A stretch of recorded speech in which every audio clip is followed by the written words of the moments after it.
que llevabas conversando, me dijiste buen amigo y me detuve asombrado a la vera del camino. No sabes lo que ha pasado ayer en Jerusalén, a Jesús de Nazaret, a quien clavaron en cruz. Por eso me vuelvo triste a mi aldea de Emaús. En el camino de Emaús. Por la calzada de Emaús. Jesús mismo se acercó y caminaba con ellos. En Radio Luz a las Naciones, canal cristiano de comunicación, presentamos una serie de enseñanzas sobre el pasaje que Lucas nos dejó registrado en su Evangelio, que nos traerán calor al corazón y entendimiento a nuestra mente.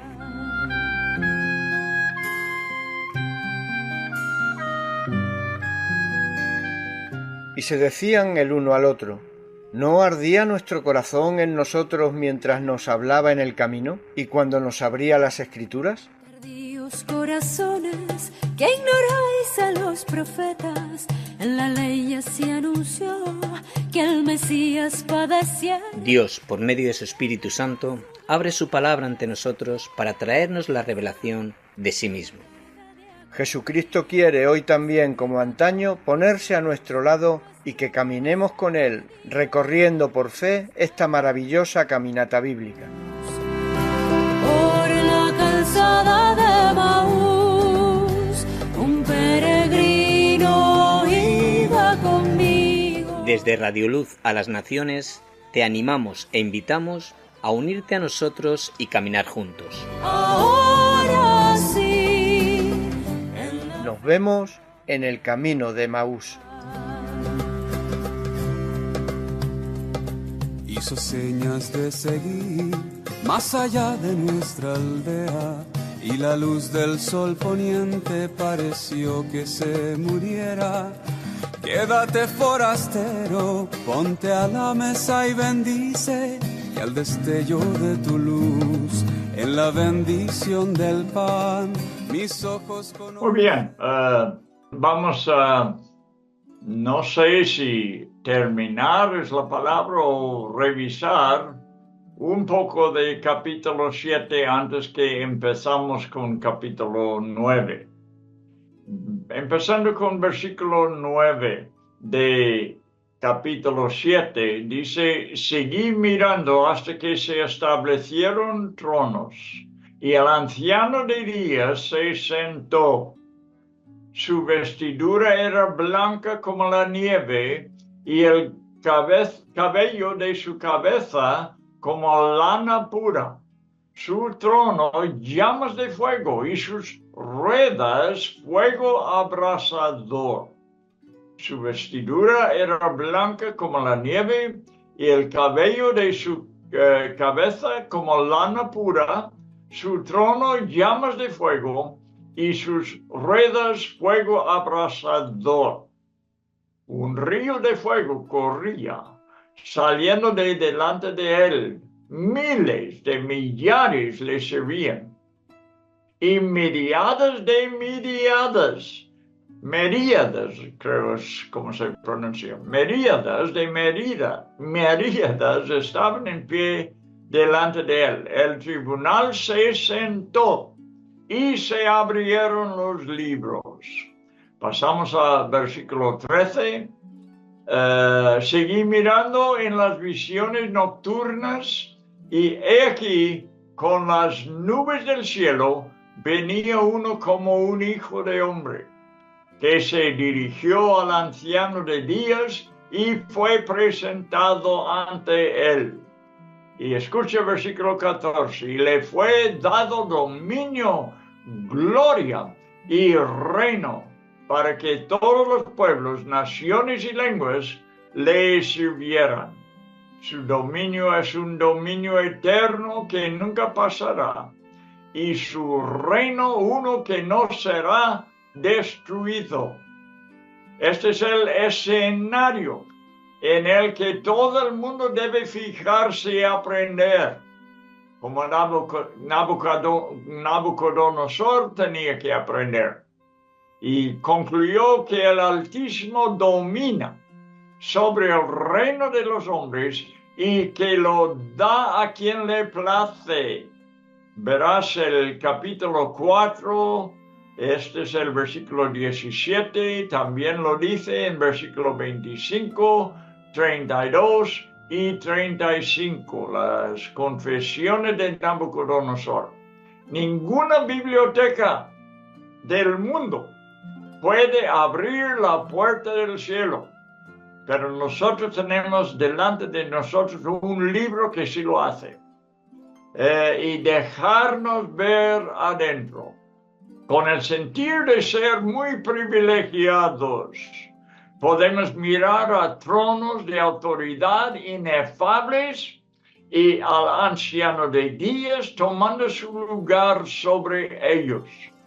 Solamente en este capítulo tenemos esta revelación específica de Dios con el nombre el anciano de días. Él es el que existía antes del tiempo, habiéndolo creado, y aquel que ha creado todas las demás cosas. La destrucción del mundo entero está a punto de acontecer cuando el Hijo del Hombre aparezca delante del anciano de días. Esta es la persona, el Hijo del Hombre, que los judíos entendían que era el Mesías. En Juan 12:34 respondió la gente a Jesús diciendo: nosotros hemos oído de la ley que el Cristo permanece para siempre. ¿Cómo pues dices tú que es necesario que el Hijo del Hombre sea levantado? Pues nosotros vamos a ver que lo dice también la ley, que el Hijo del Hombre sea levantado. Y ellos preguntaron: ¿quién es este Hijo del Hombre? Aquí recibe oficialmente el Hijo del Hombre de la administración inmutable del cielo. Recibe el dominio, la gloria y un reino. La nube celestial le rodea, y en esa nube de gloria Él volverá a la tierra por segunda vez para reinar.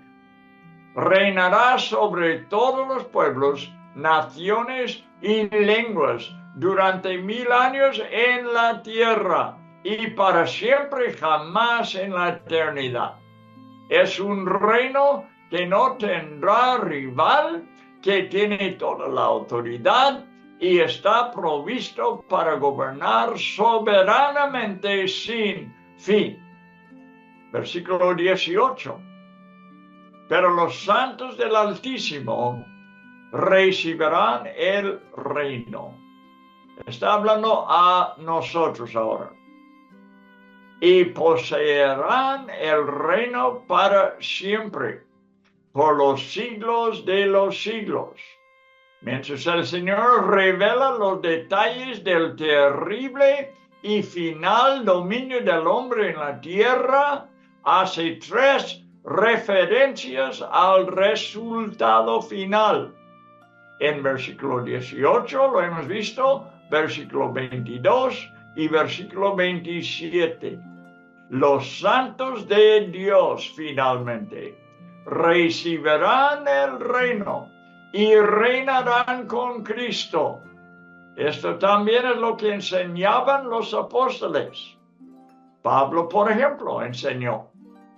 Aquí está el asunto. Mira, si tenemos dudas de eso, las Escrituras nos va a aclarar que la iglesia, los santos, el pueblo de Dios va a reinar. Por eso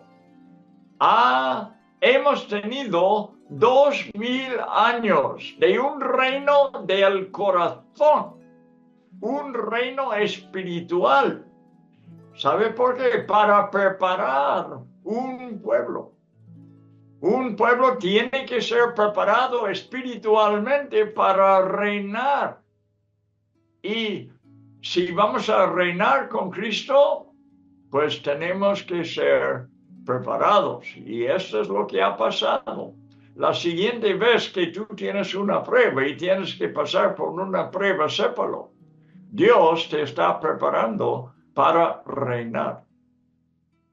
Los santos de Dios, como dice Pablo aquí, ¿no sabéis que los santos han de juzgar al mundo? ¿No sabéis que hemos de juzgar a los ángeles?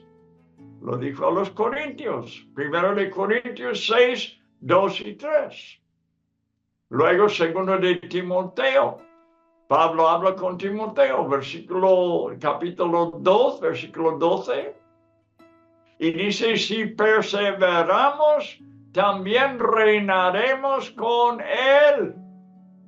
Juan añade en Apocalipsis 5, versículo 9 y 10, con tu sangre compraste para Dios a gente de todo tribu, lengua, pueblo y nación, y los has hecho un reino y sacerdotes para nuestro Dios, y reinarán sobre la tierra.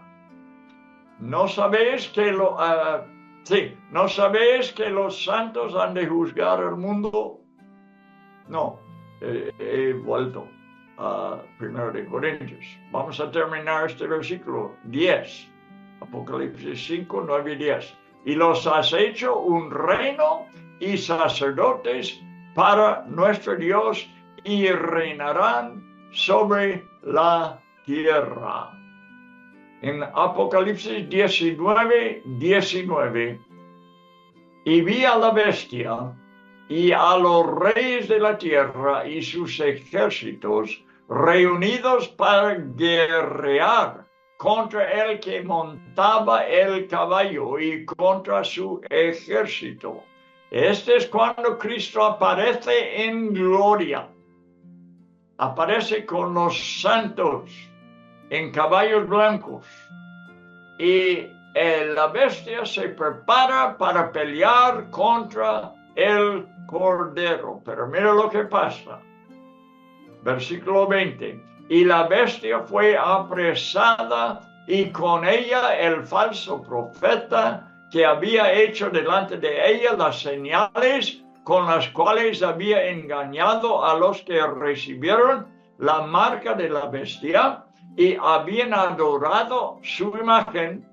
Estos dos, el anticristo y el falso profeta, estos dos fueron lanzados vivos dentro de un lago de fuego que arde con azufre.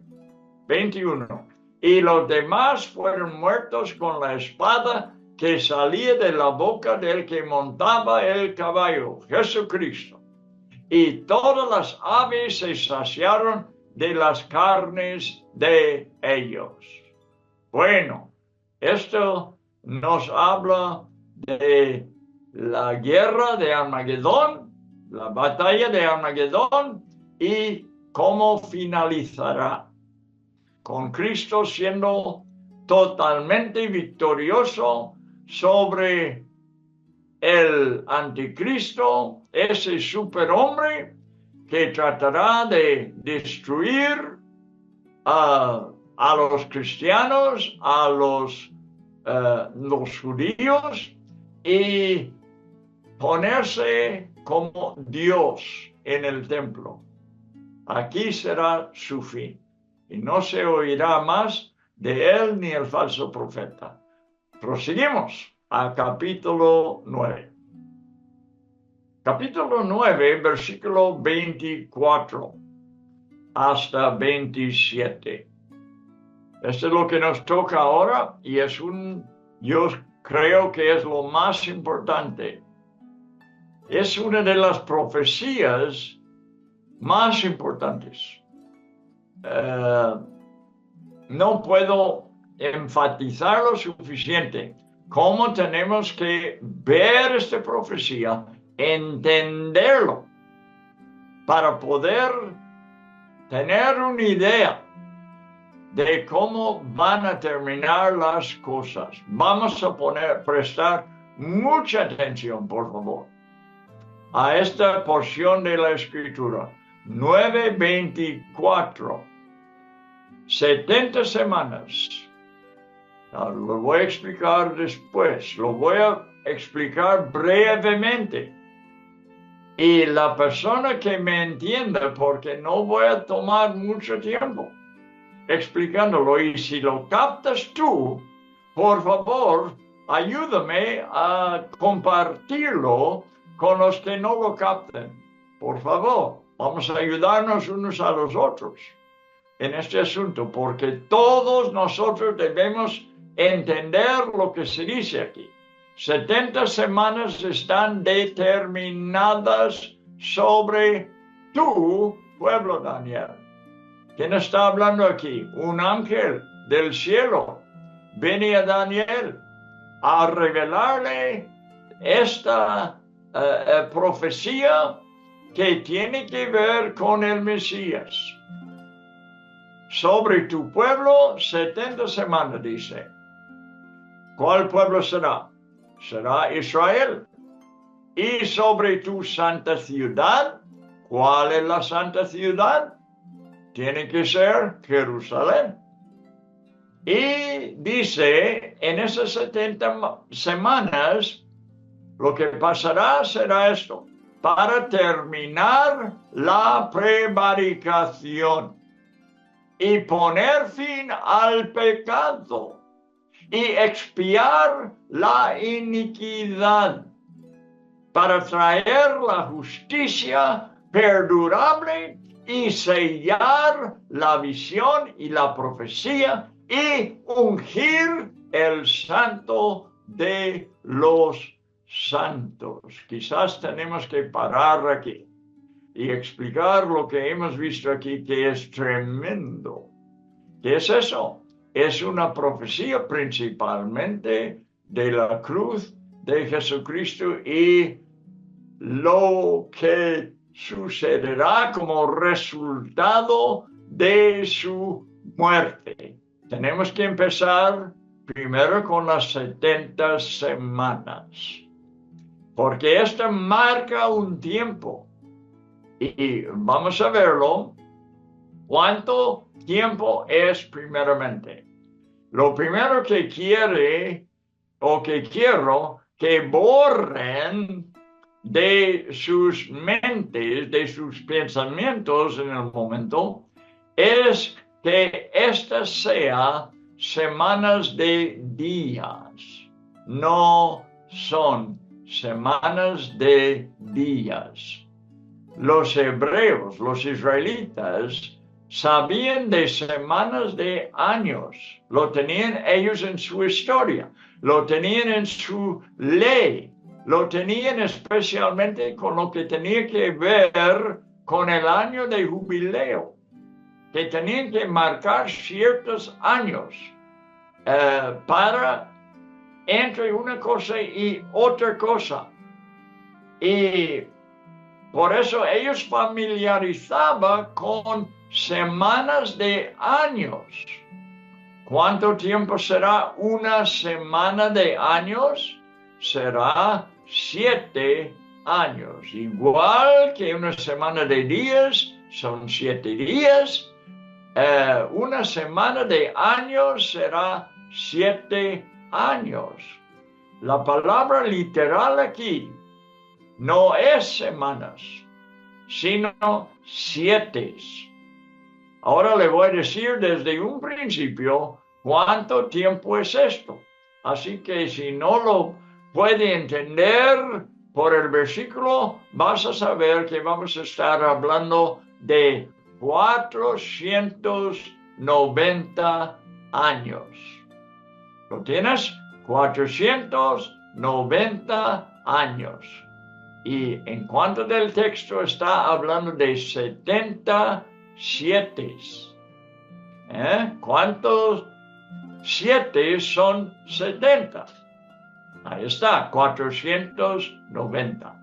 77, 490 años. ¿Y para qué son? Están determinados sobre tu pueblo. O podemos llamarlo el resto del tiempo de los judíos. El resto del tiempo de los judíos están marcados para los judíos. Y sobre Jerusalén. Solamente anótalo.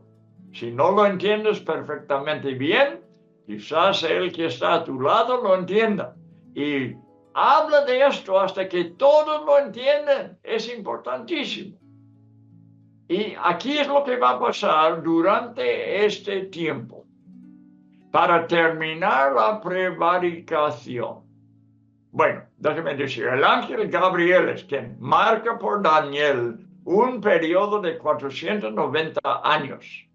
Tiene que ver con el pueblo de Daniel, los judíos, y tiene que ver sobre su pueblo y ciudad, precisamente Jerusalén. Muy bien. Tenemos que ver que hay 7 7, ¿cuántos años son? 49 años. ¿Para qué es eso? Para la reedificación de la ciudad.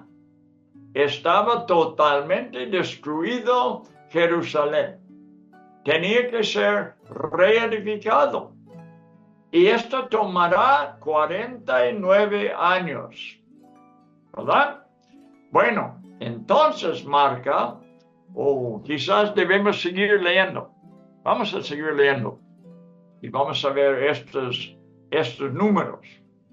Versículo 25. Sabe pues y entiende que desde la salida de la orden para restaurar y edificar a Jerusalén, hay un tiempo que marca la restauración y la edificación de Jerusalén otra vez. ¿Sabe quién está involucrado con eso? ¿Se acuerda la historia en la Biblia? Es Nehemías. Todo el libro de Nehemías habla de esta cosa.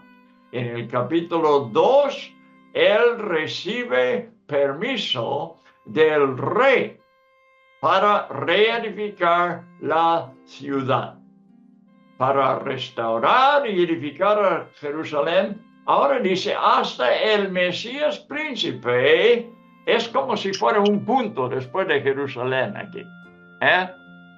Mejor ponte allí un punto para que entendamos más fácilmente este versículo. Edificar a Jerusalén, punto. Hasta el Mesías príncipe habrá 7 semanas, 7 de que acaba de hablar. Lo que acaba de hablar.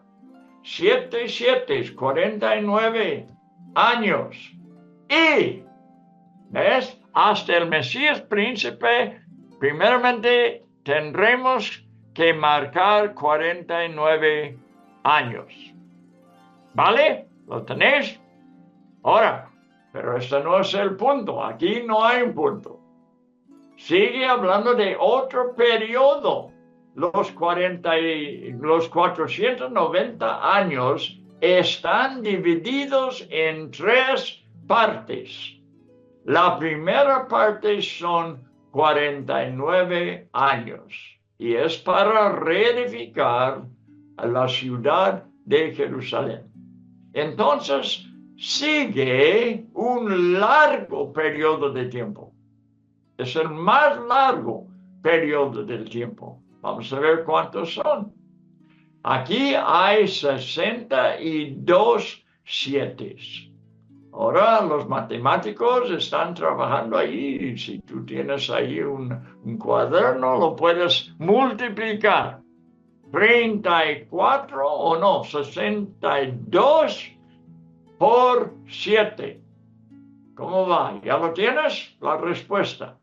Ya ves que al estudiar la Biblia tienes que usar la matemática. ¿No crees que la gente puede entender la Biblia sin saber algunas cosas? ¿Ve? Es una matemática algo sencilla, pero es matemática. 62 7, ¿cuántos años son? ¿Ya lo tenéis? La respuesta. Yo tengo aquí apuntado, a ver si lo tengo correcto. 434 años. ¿Verdad? ¿Así tenéis? Si no, multiplícalo de nuevo. Bien, tenemos un periodo de 49 años y tenemos un segundo periodo de 434 años. ¿Qué tenemos que hacer ahora? Tenemos que sumar. Tenemos que sumar los dos, 49 y 434. ¿Qué tenemos por total? ¿Cuántos años? ¿Lo tenéis? 483 años. Ahora vamos a leer de nuevo el capítulo 25. Desde la orden para restaurar y edificar a Jerusalén, punto. Hasta el Mesías príncipe habrá 49 y 434 años que hemos sumado y son 483 años. ¿Hasta qué? Hasta que el Mesías príncipe tiene que ver algo aquí con el Cristo. Algo le va a pasar después de 483 años. Vamos a ver. Y después, versículo 26, ¿estáis conmigo? Y después de los 62 semanas, ha añadido ya a los 49, 483 años total. Vamos a decirlo para hacerlo lo más sencillo posible. Después de 483 años, se quitará la vida del Mesías. ¿Estamos bien? ¿Estáis conmigo? Después de 483 años, empezando con el orden de reedificar a Jerusalén, ¿hasta qué? Hasta que se quita la vida al Mesías. ¿Qué está profetizando aquí el ángel Gabriel? La cruz. Está hablando de la cruz. Mas no por sí. Aquí lo anuncia desde un principio que no, el Cristo no merece morir, sino que está muriendo por otros, no por sí.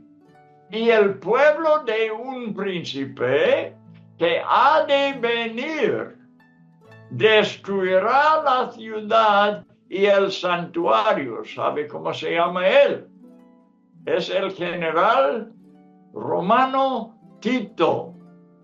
La historia te lo cuenta como él rodeaba a Jerusalén hasta que lo destruyó, entró y destruyó y quemó la ciudad y el templo.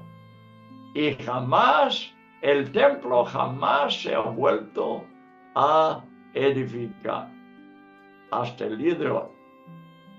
Un príncipe, Tito, que ha de venir, destruirá la ciudad y el santuario, y su fin será el fin de la ciudad y del santuario será con inundación, como si fuera un diluvio, y hasta el fin de la guerra durarán las devastaciones.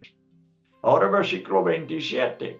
Y por otra semana, 7 años más, porque nos falta, ¿verdad? ¿Cuántos años tenemos? 483. ¿Qué falta? 490 menos 483. ¿Qué nos queda? Pues 7 años. Este es el tercer periodo de que se tiene que tratar aquí, de los 490 años. Así que por otras 7 semanas confirmará, los otros 7 años confirmará el pacto con muchos. A la mitad de la semana, ¿cuántos años son esto? La mitad de los 7 años, 3,5 años, ¿verdad? Hará cesar el sacrificio y la ofrenda. Mira, esta profecía, lo que estamos diciendo aquí mismo, se encuentra en el libro de Apocalipsis y en otros lugares en Daniel. Es un periodo importantísimo que debemos todos entender, lo de los 7 años y lo de los 3 años y medio, porque están divididos los 7 años en 2 partes de 3 años y medio cada uno. A la mitad de la semana, un príncipe, ahora en verdad en los ojos de Dios, ¿te acuerdas la imagen de Nabucodonosor? Era una sola imagen que representaba 4 reinos. Así que Dios ve todo el reino de los hombres, todos los grandes imperios de los hombres como si fuera uno. En el versículo 26, la parte de la imagen es Roma, es el imperio romano. En el versículo 27, la parte de que se habla es de los 2 pies. Bueno, yo sé que eso es un poco complicado. Tendrás que pensarlo, a lo mejor escuchar este estudio otra vez para ver lo que estoy diciendo, ¿verdad? Pero Dios ve los pies y las piernas como uno.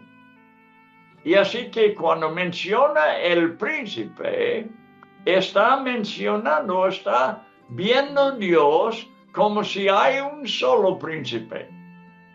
A lo mejor estoy complicándolo mucho, pero Dios está diciendo aquí que el mismo espíritu de Anticristo, si podemos decirlo así, que actuaba cuando destruían a Jerusalén en el año 70 es el mismo espíritu de Anticristo que al final, en medio de los 7 años, romperá el pacto que había hecho con Israel. Bueno, vamos a leerlo. Y por 7 años confirmará el pacto con muchos. A la mitad de la semana hará cesar el sacrificio y la ofrenda. Va a traicionar a Israel. Después, con la muchedumbre de las abominaciones vendrá el desolador. ¿Recuerda lo que dijo Jesús? Cuando veis la abominación desolador, sabrás que vendrá una tribulación, persecución, como nunca. El que está en Judea, huye a los montes. Jesús dijo eso, confirmando la profecía que Gabriel había dado a Daniel. Allí él va a hacer que está rompe el pacto, primeramente confirma un pacto y lo rompe en medio de los 7 años. ¿Y qué hace él? Pone una abominación desoladora.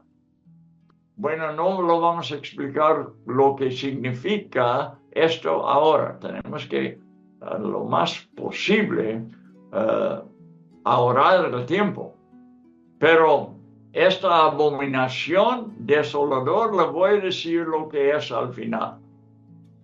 Es que el anticristo se sentará en el templo creyendo o haciéndose creer que Él es Dios. Él quiere ser adorado por toda la humanidad. En este tiempo, en la mitad de los 7 años, eso es lo que va a hacer. Se va a declarar Dios. Él va a declararse Dios. Y va a demandar que toda la humanidad le sirva y le adora como si fuera Dios. ¿Vale? Pues esos son los 1, 2, 3, 4 versículos. Vamos a volver a 24. Dice, para ver la obra aquí de la cruz. En este tiempo, el Mesías va a terminar va a terminar la prevaricación, o sea, la rebelión que Israel, especialmente eso es para los judíos, es para todo el mundo, pero primeramente para los judíos, porque han estado ofendiendo a Dios casi por toda su historia. Han estado en una rebelión, una revuelta interior en Israel. Y esto también nosotros hemos seguido.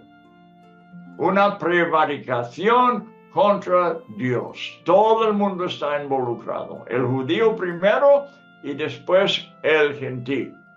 Prevaricando a Dios, rebelando contra Dios, pero se va a terminar. Se va a terminar en este periodo de 490 años. La segunda cosa que va a hacer es poner fin al pecado. ¿No es eso la cruz? Esa es la cruz.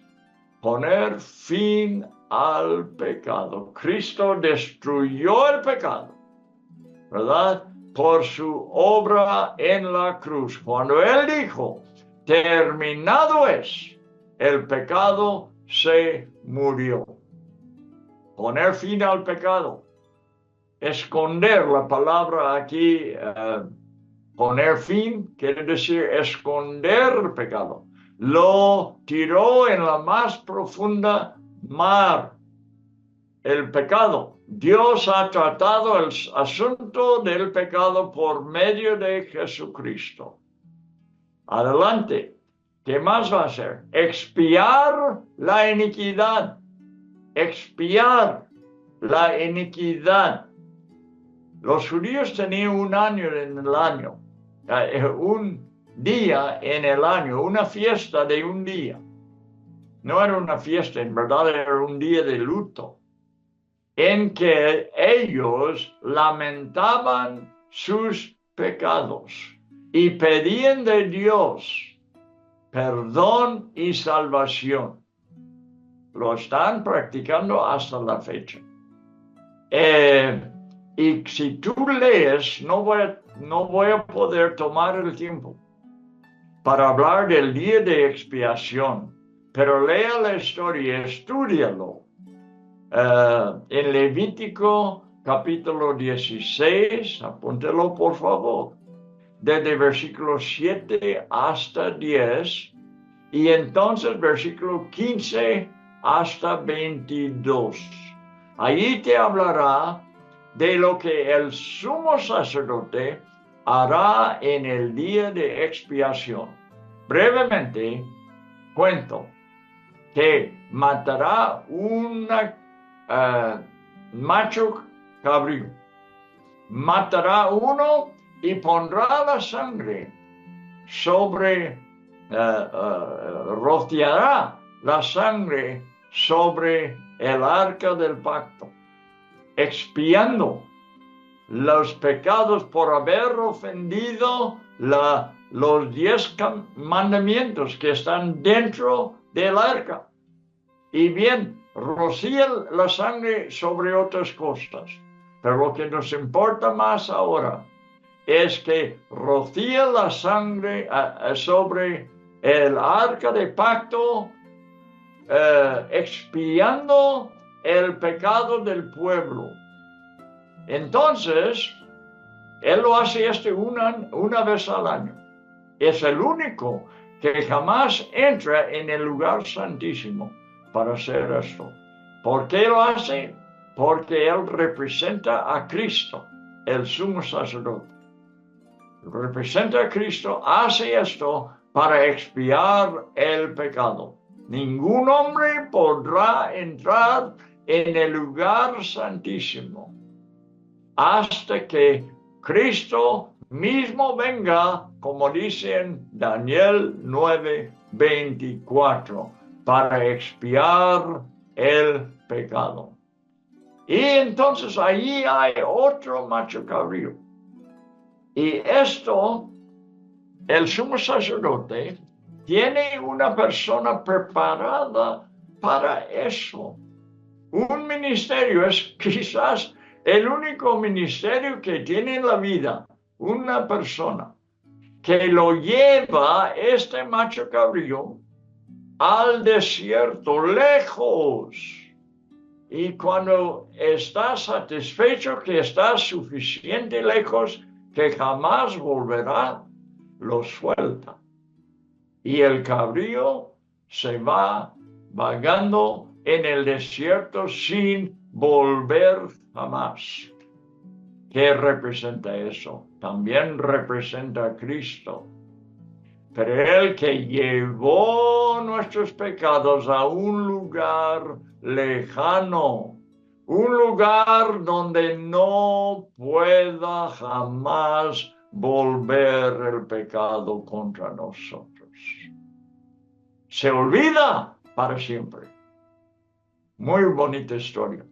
Pero bueno, tú lo tendrás que estudiar para que lo vea. Bien, expiar la iniquidad. Luego hay una reconciliación con Dios. Porque ya cuando el pecado desaparece, la barrera entre el hombre y Dios se quita. Y el hombre y Dios otra vez pueda tener comunión.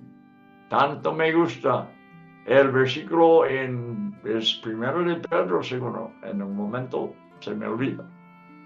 Pero que dice, Jesús una vez para siempre sufrió por los pecados, llevándonos a Dios. Reconciliación con Dios.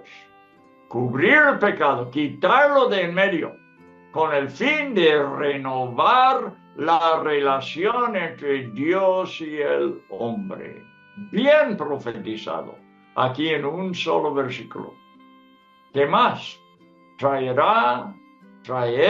la justicia perdurable. No la justicia del hombre. No una justicia con que el hombre sea satisfecho. Porque el hombre tuviera diferentes niveles de lo que él cree es justicia.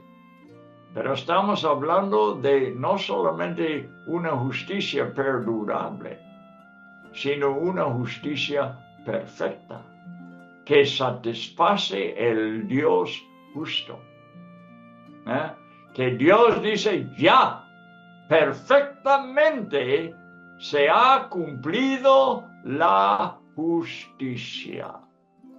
Esta obra hizo Jesús en la cruz, para traer la justicia perdurable y perfecto. perdurable para la eternidad. La justicia de Dios, repito, no del hombre. Por eso los hombres autojustifican, porque ellos ven la justicia como una cosa mucho menos como Dios lo ve. Justicia perfecta. Bien. Luego dice, se cumplirá perfectamente la profecía, y en cuanto de Cristo,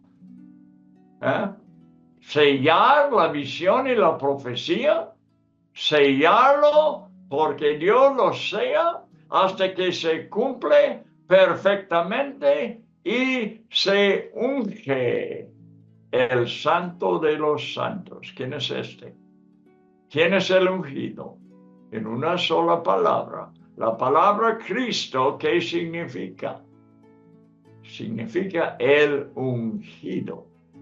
Ungir el Santo de los Santos. Esto tiene que ocurrir. Ya se ocurrió después de 483 años, como hemos ya hecho la matemática. Bien, vamos a ver un momento para ver el principio de todo eso. Nehemías, por favor. Capítulo 2, versículo 6. Os animo, hermanos, de ayudar unos a los otros con lo que acabo de decir. Háblalo entre vosotros. Uno puede captar una parte, otro puede captar otra parte, y juntos pueden recordar y saber de lo que se trata esta profecía. Os animo. Nehemías 2:6. Estaba muy triste Nehemías, el rey lo notó y luego demandó que Nehemías cuenta lo que le pasa. Versículo 6. Entonces el rey me dijo, y fíjate lo que dice aquí, y la reina estaba sentada junto a él. ¿Por qué lo dice? ¿Por qué lo menciona? Tiene que haber una razón por mencionar la reina. No puedo asegurar, pero mi opinión es que es la reina Esther. La reina estaba sentada junto a él. ¿Cuánto durará tu viaje? Porque le manda y le está soltando y le da el permiso que empezará 483 años. Este es el principio. ¿Cuánto durará tu viaje y cuándo volverás? Y agradó el rey enviarme después que yo le señalé tiempo. Y con este permiso, te digo, empiece la edificación, la reedificación de Jerusalén. Y los 483 años que marcó el ángel. ¿Vale? Termina el versículo hablando de los primeros 49 años, el tiempo señalado aquí. Bien, versículo 26, lo hemos, otra vez en Daniel 9, lo hemos hablado, los 434 entre la ciudad reedificada ya, cumplida. Empiece el segundo periodo de 434 años que termina con ¿qué? Termina en quitar la vida al Mesías. Más claro no puede ser. Lo relacionado con lo que acontecerá en versículo 24. ¿Entiende? Porque el Mesías viene ¿para qué? Para salvar al pecador. Para morir viene. 24, versículo 24 va a cumplirse cuando se quita la vida del Mesías. Por crucificar el Mesías, Ahora no vaya a estar multiplicando ni sumando, pero os voy a decir que 37 años después de que se quita la vida del Mesías, en el año 70, se cumple la profecía de Jesús mismo, que Jesús mismo hizo, entrando Roma con el príncipe Tito, que después fue hecho César. Era una ruina total que él hizo en Jerusalén. Bien, y quedó Jerusalén destruido. Quedó Israel desolado. Los judíos huyeron y se esparcieron en todo el mundo, en los 7 continentes del mundo fueron los judíos sin una patria. Habían perdido su patria en el año 70 después de Cristo. Vino un autor muy famoso a visitar a Israel. La gente había estado peleando por ese territorio. Estaban allí los turcos, ¿verdad? Y venían los cristianos, nombrados cristianos, hicieron cruzadas para retomar ese territorio. Hubo, mucho pleito a través de los años sobre ese territorio. Y fue allí un autor de los de vosotros que habéis leído de Tom Sawyer, quizás había escuchado de ese autor, Huckleberry Finn. ¿Cómo se llama el autor? Mark Twain. Fue a visitar a Israel y lo que él reportó fue eso. Yo no sé, porque las naciones, las cruzadas y tanto pleito ha ocurrido por ese territorio, dijo él, porque es un desierto inútil para nada. No vale para nada. Tanto fue destruido Israel, su misma tierra destruida. Los judíos esparcidos en todo el mundo. Y el pueblo, la Roma renovada de un príncipe, confirmará un pacto de 7 años con Israel. Habrá un tiempo, dice, cuando los israelitas otra vez estarán en su tierra y habrá un pacto hecho por un príncipe que será un pacto de 7 años con Israel y sus enemigos, que traerá paz momentáneamente y permitirá que Israel haga sacrificios y ofrendas. Reedificará su templo para poder hacerlos, porque sin un templo era ilegal hacer sacrificios. Entonces será reedificado el templo en Jerusalén.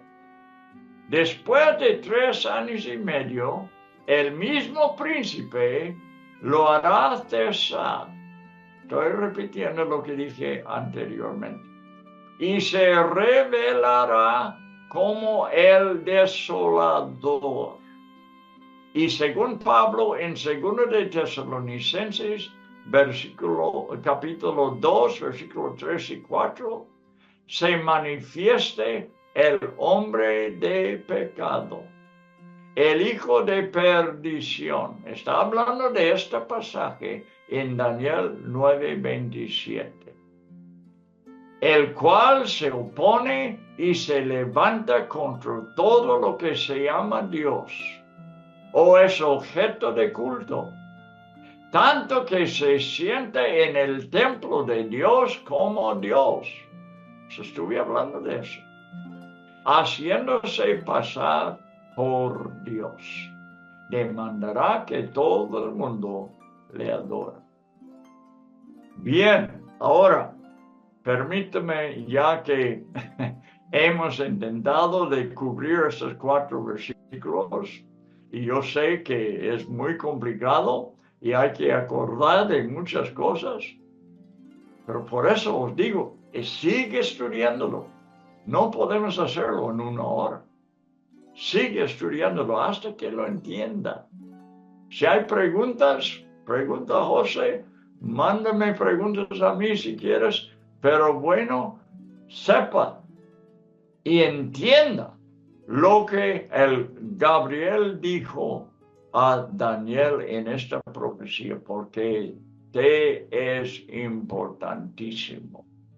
Ahora, quiero hablar en el tiempo que nos resta, que quizás terminó, pero vamos a tomar un poco de tiempo más para hablar de cómo gente en 450 años, márcalo, 450 años. ¿Qué pasa en 450 años? No llegamos a 483, estoy hablando de 450 años. ¿Sabe de qué pasó en esa fecha? En ese año vino José y María al templo para circuncidar a Jesús, porque había nacido 8 días antes. La Biblia no marca los 450 años, pero esto es lo que pasa. Esto es lo que pasa. ¿Cuánto falta para cumplir 483? Pues 33 años más, cuando Cristo murió. La Biblia no marca su nacimiento, digo el año de su nacimiento, pero hay gente que le están esperando. Escucha, Lucas 2:25. Y aquí había en Jerusalén un hombre llamado Simeón.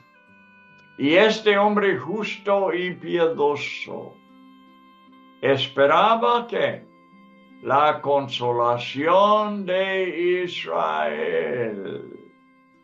¿Quién, mejor dicho, es la consolación de Israel? Es el Mesías, es el Cristo. Le estaba esperando. Cuando nace, él no sabe, pero tiene que ser pronto. Si va a morir en 483, tendrá que aparecer pronto. Y Simeón le está esperando. Eso es lo que dice, ¿verdad? Sí. Un hombre justo y piadoso esperaba la consolación de Israel. Y el Espíritu Santo estaba sobre él. ¿Cree que va a fracasar? Bueno, esto es lo importante. El Espíritu Santo está sobre Simeón dirigiendo sus pasos. Bueno, y le había sido revelado por el Espíritu Santo que no vería la muerte antes que viese ¿quién? El ungido. Versículo 24 otra vez, como lo llamaba, ungir el santo de los santos. Antes que viese el ungido del Señor. Y movido por el Espíritu. Amigo mío y hermano mío y hermana mía, todo se hace, todo lo que es verdadero, legítimo, se hace por el Espíritu Santo y nada menos. Movido por el Espíritu, vino al templo, y cuando los padres del niño Jesús lo trajeron al templo para hacer por él conforme al rito de la ley, él le tomó en sus brazos y bendijo a Dios. ¿Cómo sabía que era el Cristo? Por el Espíritu Santo. Diciendo: ahora, Señor, despide a tu siervo en paz, conforme a tu palabra, porque han visto mis ojos tu salvación. Lo que Daniel profetizó. Ahora, versículo 36, somos introducidos a otra persona que está esperando la consolación de Israel.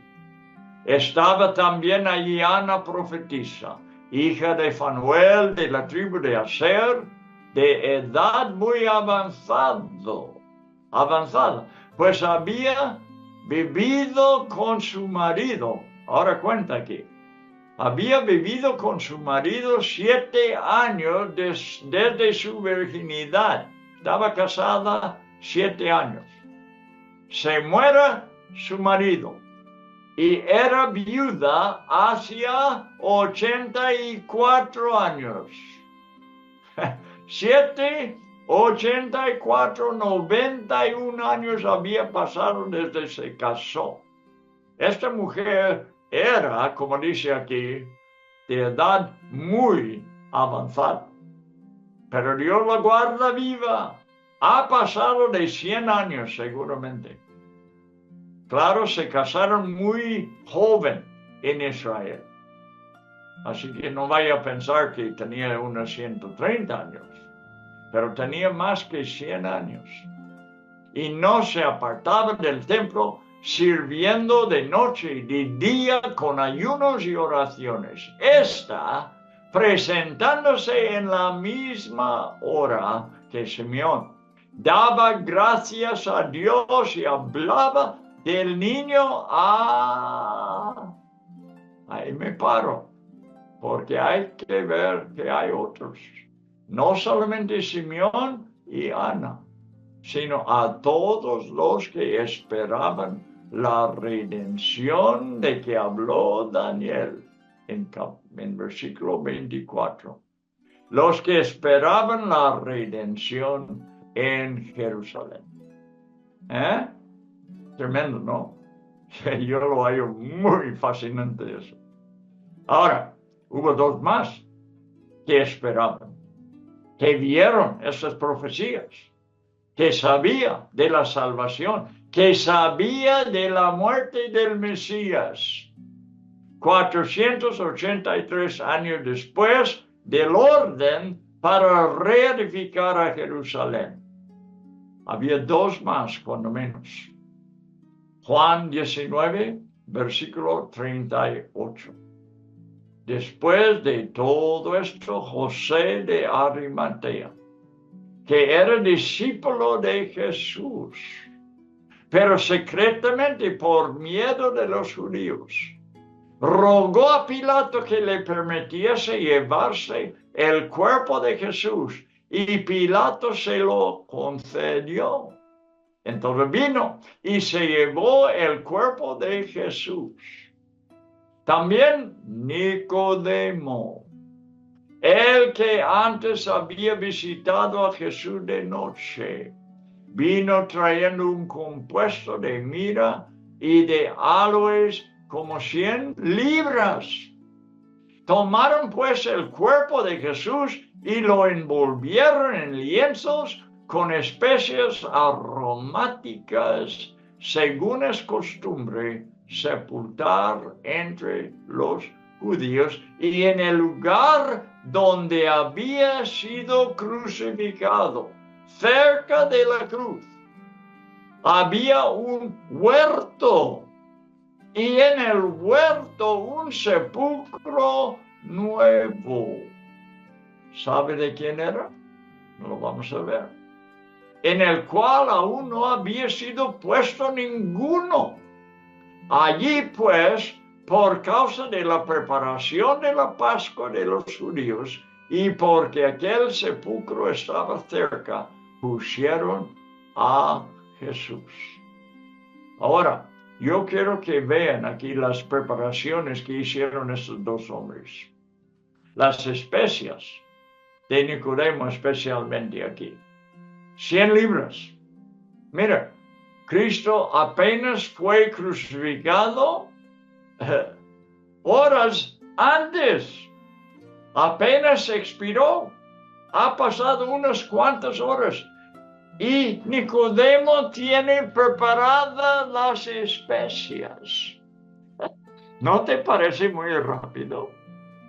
Tener todo eso preparado, y si no supiera que Cristo iba a morir, no tuviera por qué prepararlos.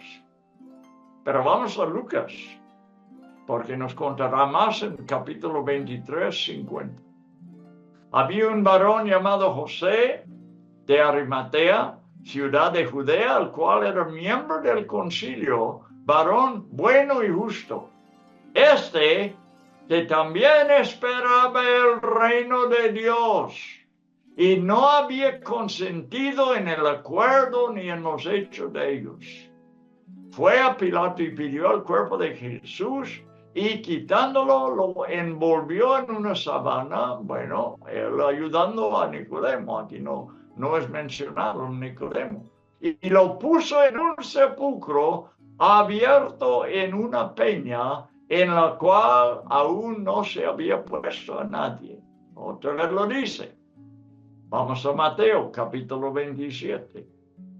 Qué bueno que hay 4 testigos, 57, porque todos no cuentan toda la historia. Los 4, digo. Sí lo cuentan, pero ningún evangelio solo cuenta toda la historia. 57. Cuando llegó la noche, vino un hombre rico de Arimatea llamado José, que también había sido discípulo de Jesús. Este fue a Pilato y pidió el cuerpo de Jesús. Entonces Pilato mandó que se le diese el cuerpo. Y tomando José el cuerpo, lo envolvió en una sábana limpia. Otra vez no es mencionado Nicodemo. Y lo puso en un sepulcro nuevo que había labrado. ¿Quién lo había labrado? José de Arimatea. Mismo había hecho esa tumba que había labrado en la peña y después de hacer rodar una gran piedra a la entrada del sepulcro se fue. Ahora, ¿cuánto tiempo estaba José preparando esa tumba? ¿Y por qué está a un lado de la cruz? ¿Y por qué es nuevo y no ha sido usado? Yo veo a estos hombres, digo, no hay otra explicación por lo que pregunto, sino que ellos ya supieron que el Mesías iba a morir, según la profecía, en 483 años después del permiso de reedificar a Jerusalén. Y lo tienen todo preparado.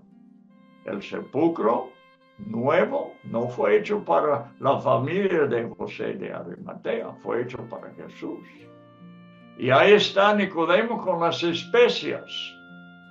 Ya los tienen preparadas.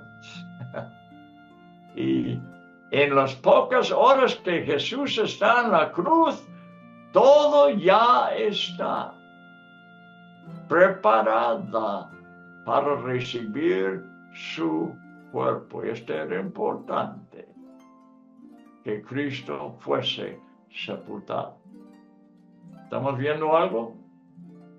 Eso se llama la obra del Espíritu Santo, la sabiduría del Espíritu Santo. Y no voy a contar, porque José lo hace muy, muy bien. de la chica llamada María, que ungió su cuerpo justo días antes que fuese a la cruz. También guiada por el Espíritu Santo, porque todo lo que se hace por Cristo se hace por el Espíritu Santo.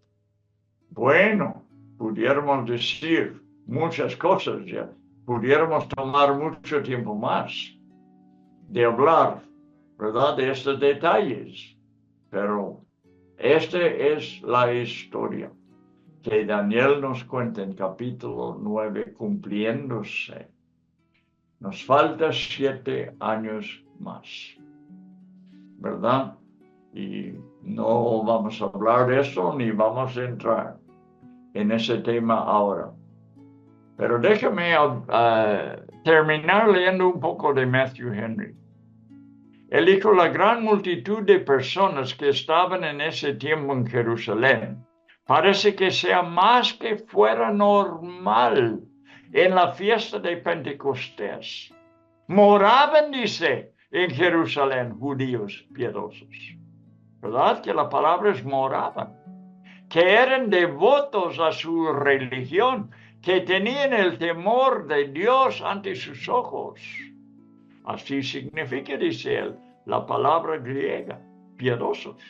Algunos eran prosélitos de justicia, circuncidados y miembros de la iglesia judía.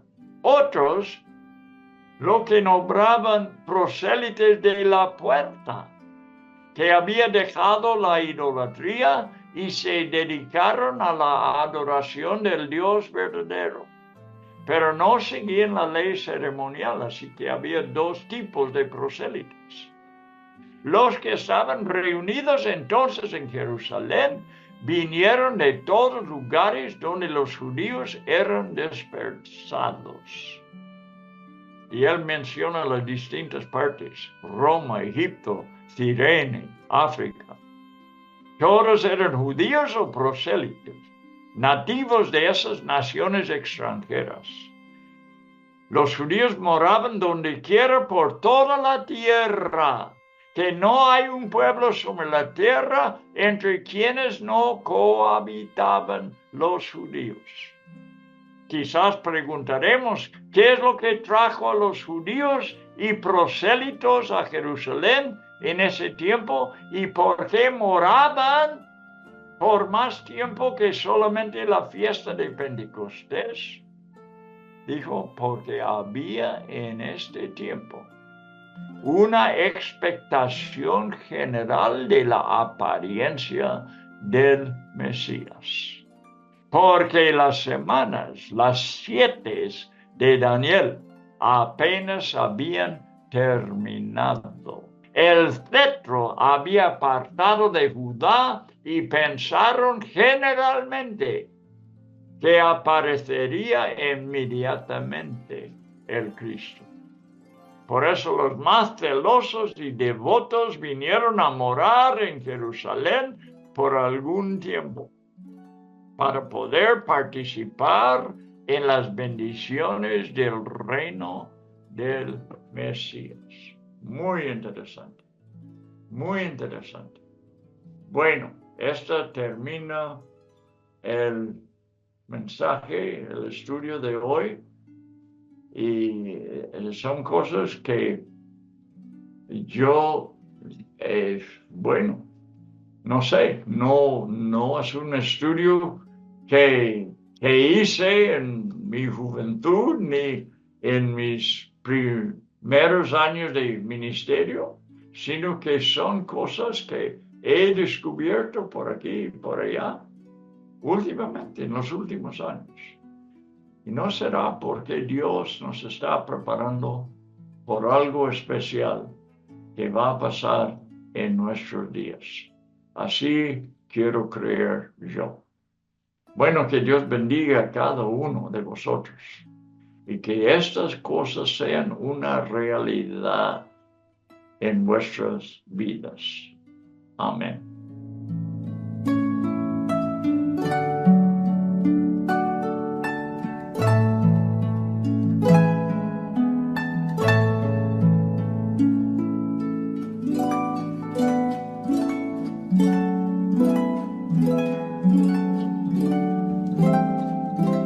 Thank you.